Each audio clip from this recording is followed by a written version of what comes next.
Assalamu alaikum wa rahmatullahi wa barakatuh. Peace be upon you all and welcome to the channel. In this video, we will discuss the static methods and static fields or instance variables for the reflective API. I know I discussed static methods in the method class lecture. I forgot to discuss the static fields in the field class. But there was also another point I missed in the method class lecture pertaining to static methods, so I decided to record this lecture to rectify that mistake.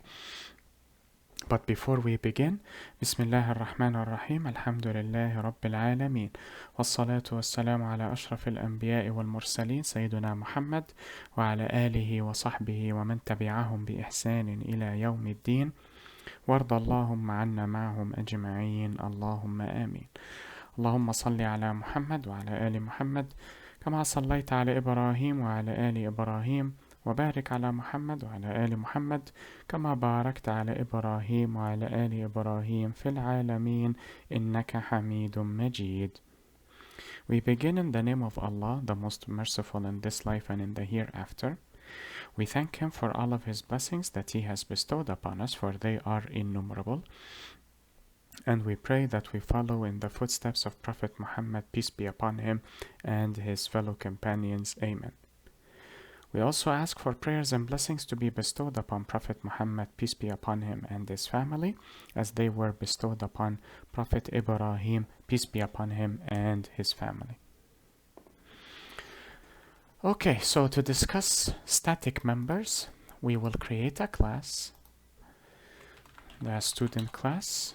We will create one static instance field or variable, instance variable or field, and one static method.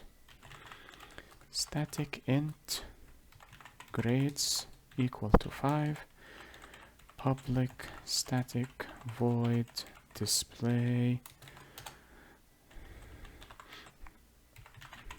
grades, just as an example. Okay, so firstly we will have to create a class object so that we can store the metadata. There we go. And now we can access the metadata through this object.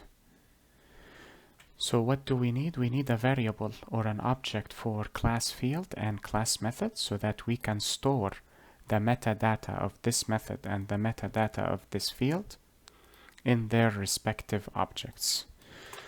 Method m1, and let us import it. Remember, it is java.lang.reflect is equal to c1.get declared method, and its name is display, and it does not have any parameters. Then field f1, not formula1, again java.lang.reflect c1.get declared field grades. This is supposed to be a string. Okay, and add the stupid method signature, exception signature, and so on and so forth. Okay, now you have seen in the previous lecture for method class that we were able to access the static method using an object of the student class. So this is slightly misleading since static methods can only be called by the class. So I can say grades and change the value to 10, for example, or I can say display like so. So how can I translate those two statements to the reflective API? Well, let us take a look. Firstly, we wish to change the value of grades. So let us tackle this. And since this displays the value of grade, we will invoke that after we finish setting this. Okay. So what do we need to do? Well, we need f1.set, because that changes the value. Now, the first argument is the object of the class after instantiation. But since this is a static field, we do not need to instantiate student. So we do not have an object of class student. So what do we place here instead? Since we lack an object, we do not have an object, what is the equivalent of a 0 in objects or reference data types? Null. So this informs the method that the object of this class is absent. So this means you are triggering a change in a static field. That is what null informs this method. Then we put the new value, which is 10, like so, and add the exception. This is equal to this, as you can see.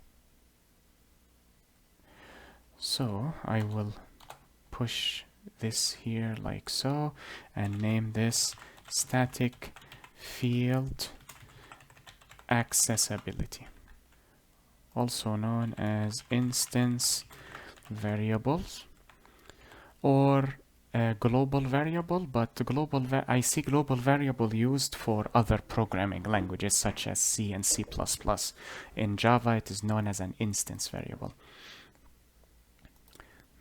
And that is it. So we are done here.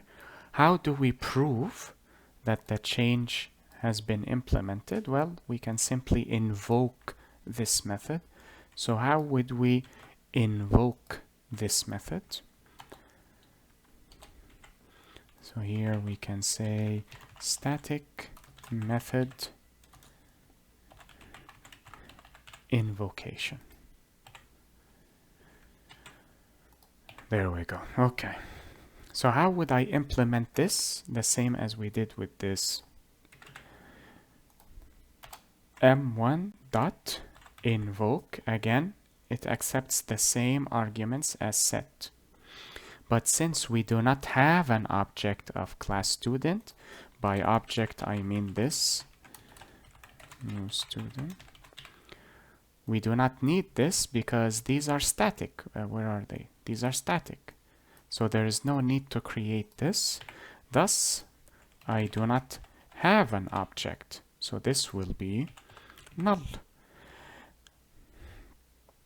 Add exception. And this method does not accept any arguments. Now let us run this to see if the value was indeed changed or set. As you can see, it displays 10. Well, what if I did not implement this? This should be 5. Just to show you that there was a change. There we go. I would say this is a better approach than what I covered in class method or method class, simply because there is no need for you to waste space in memory by instantiating an object of a class and then using it, even though it was valid, but it is inefficient usage and consumption of memory. And that is it with regards to this video. I hope this lecture was helpful and beneficial to you all. Enjoy the rest of your day, everyone. Be safe, take care, and peace be upon you all. Wassalamu alaikum wa rahmatullahi wa barakatuh. Allahumma salli ala Muhammad wa ala ali Muhammad kama sallaita ala Ibrahim wa ala ali Ibrahim. وبارك على محمد وعلى آل محمد كما باركت على إبراهيم وعلى آل إبراهيم في العالمين إنك حميد مجيد.